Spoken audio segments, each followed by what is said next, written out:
You noticed a flat spot on your baby's head, and now you're wondering, do you need a helmet for your baby? That's exactly what we're going to talk about in this video. There's a lot of things we can do about it, but rest assured, most cases do not need a helmet. Hi, I'm Sebs, full-time dad and pediatric osteopath. So as I said, a flat spot is very common. There's several reasons how a flat spot develops. And a few of these reasons are, in general, a difficult birth, breached position at birth, vacuum extraction, or premature birth. And then there's something called torticollis, which is basically shortened or tight muscles on one side of your neck. More and more of the flat spots actually develop because we're not carrying around our babies enough. So they lie around, and it's basically a positional development of the flat spot because there's so much pressure on one spot of your baby's head for a lot of time during the day. Don't worry, I totally understand. I am a dad myself, and we cannot carry around our baby all the time over the whole day. But definitely we use a crib, a bouncer, a stroller a little bit too often in the first couple of months of their lives. And that's how a flat spot can definitely develop too. Now, in general, a helmet is only considered a viable option if repositioning the head during lying down and or carrying your baby around more do not actually fix the problem. Check out my other video on how to fix flat spots, because that's basically what you do first before there's even a thought of a helmet. Okay, so how can you as a parent notice if it actually might be something you need to look at more and get it checked out?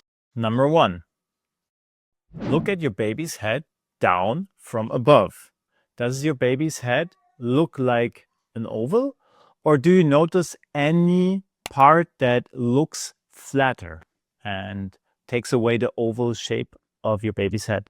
And if so, does it look already like a parallelogram?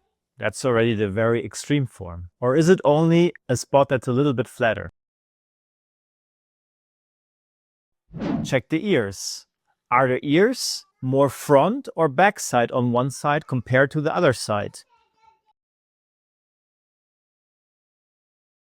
Next, look at the forehead or the cheek of your baby. Is one side of the forehead or the cheek more prominent than the other side? If so, that may indicate that there is a certain asymmetry in your baby's head. Think about your little one's preference. Does your baby look to both sides and rotate its head to both sides, or does it have an actual preferred side? And even though you stimulate it from the other side with noise, does it not turn its head towards that direction? If it doesn't, then it also might be an indication for an asymmetry. Another common sign is there might be a bald spot at the area of your baby's flat spot.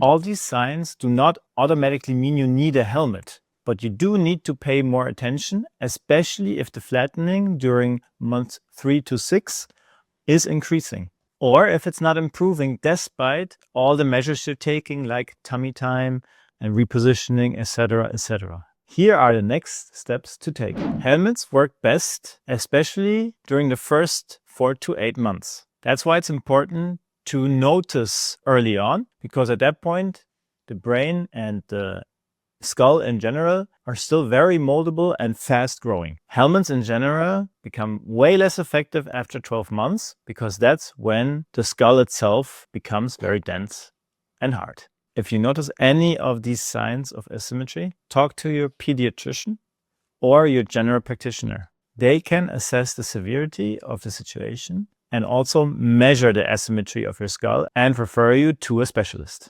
Remember, most babies do not need a helmet. Many flat spots improve with gentle care and awareness early on. I have a video up with 4 home fixes you can do right now that improve a flat spot over time within a few days and weeks. And should it be necessary to wear a helmet in your case, it's only temporary, and many families find it very manageable. You're doing an amazing job just by paying attention, asking questions, and watching this video. If you have specific questions or concerns, feel free to leave a comment and get in touch with me. I'm always happy to help and point you in the right direction. Take care of yourselves because you matter just as much as your precious little baby. See you in the next video next week. This video is for educational purposes only and is not medical advice. Always consult your pediatrician, osteopath, lactation consult, or qualified healthcare professional before trying any techniques.